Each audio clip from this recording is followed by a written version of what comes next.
एक महत्त्वाची बातमी मुंबईतील टँकर प्रश्नाबाबत आयुक्तांनी आता महत्त्वाची बैठक बोलावलेली आहे। आयुक्त भूषण गगराणी यांच्या उपस्थितीमध्ये टँकर असोसिएशनची आज चर्चा होणार आहे आणि त्यासाठी महत्त्वाची बैठक भूषण गगराणी यांनी बोलावलेली आहे। त्यामुळे आता टँकर प्रश्नाबाबत काही उपाय सुचवले जात आहेत का या बैठकीमध्ये हे पाहणं महत्त्वाचं ठरणार।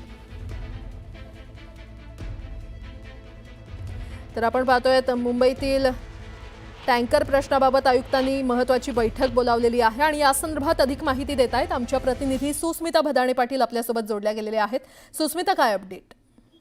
खरं तर केंद्र सरकारनं भूजल उपसाबाबत जे नवीन नियम लावलेले आहेत त्याबाबत मुंबई महानगरपालिकेनं जी कडक कारवाई करायला सुरुवात केली होती, याच कारवाईच्या विरोधामध्ये टँकर असोसिएशनने गेल्या अनेक दिवसांपासून संप पुकारलेला आपल्याला पाहायला मिळतो आहे आणि या संपामुळे थेट परिणाम हा सर्वसामान्य मुंबईकरांना सहन करावा लागतोय।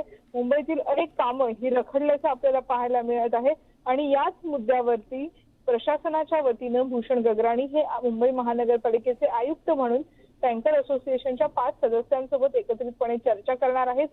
खरं तर 15 जून पर्यंत कोणती कारवाई केली जाणार नाही असं एकीकडे सांगितलं जात असताना राज्य शासन आणि मुंबई महानगरपालिकेच्या भूमिकेमध्ये प्रचंड मोठी तफावत आपल्याला पाहायला मिळत आहे। त्यामुळे सगळ्यात पहिल्यांदा ही बैठक आज बोलवण्यात आलेली आहे। साधारणपणे 12:30 वाजता भूषण गगराणी यांच्या निवासस्थानी, शासकीय निवासस्थानी ही बैठक होणार आहे आणि या बैठकीतनं तोडगा निघतो का हे बघणं महत्त्वाचं आहे।